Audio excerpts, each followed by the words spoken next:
វ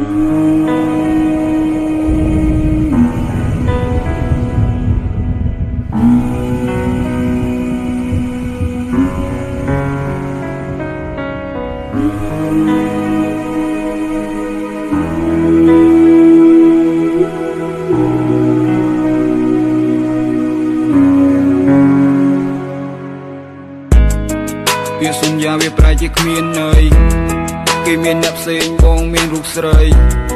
ចង់ដើរទៅមុខជាមួយគេក៏គ្មានតម្លៃព្រោះបងនឹងគេបានអស់និស្ស័យ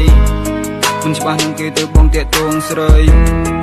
អូនគុំភ័យអីចរណៃថាបងធ្វើដូចពីមុនថ្លៃបងនឹងកែប្រែទាំងអស់ដើម្បីរូបស្រីពេលយប់មកនៅពេលថ្ងៃបងបន់ឲ្យតែជួបស្រីតែវាមិនដូចបងគិតទេព្រោះអូនកំពុងតែនឹកគេទៅតែពីនេះទៅបងដឹងច្បាស់ថាចិត្តអូននៅនឹកពេកខ្លាំងណាស់មែនទេឲ្យបងសុំទោសផងដែលស្រឡាញ់នាងមេទៀងដឹងថាអូនមិនស្នេហ៍រូបបងទេថាចិត្តធ្វើអ្វីក៏រត់ថ្ងៃយើងសូមឲ្យនឹងឆ្អែតនឹងគេបាច់ហើយគ្មានទេឡើយឈឺចាប់ទៀតទេហើយដល់វ័យខ្ញុំមិនដូចជាគេ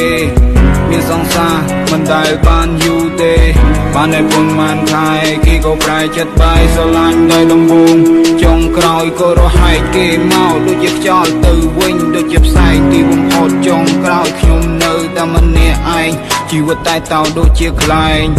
ខំប្រឹងយ៉ាងណាបានត្រឹមតែសំដែងពេលខ្លះខ្ញុំឈួតសើចយំតែម្នាក់ឯង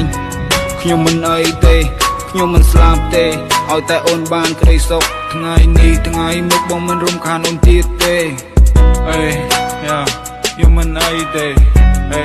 ព្រោះអូនកំពុងតែនឹកគេទៅតែពីនេះទៅបងដឹងច្បាស់ថាចិត្តអូននៅនឹកគេខ្លាំងណាស់មែនទេឲ្យបងសុំទោសផងតែស្រឡាញ់មាសមេទៀងដឹងថាអូនមិនស្នេហ៍រូបបងទេ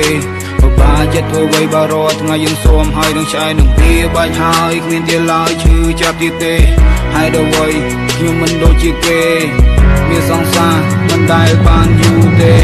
បានតែប៉ុន្មានខែគេក៏ប្រែចិត្តបាយស្រឡាញ់ដោយដំបូងចុងក្រោយក៏រហែកគេមកដូចជាខ្យល់ទៅវិញដូចជាផ្សែងទីបំផុតចុងក្រោយខ្ញុំនៅតែម្នាក់ឯងជីវិតតែតោដូចជាខ្លែងខំប្រឹងយ៉ាងណាបានត្រឹមតែសំដែងពេលខ្លះខ្ញុំឈួតសើចយំតែម្នាក់ឯងខ្ញុំមិនអីទេ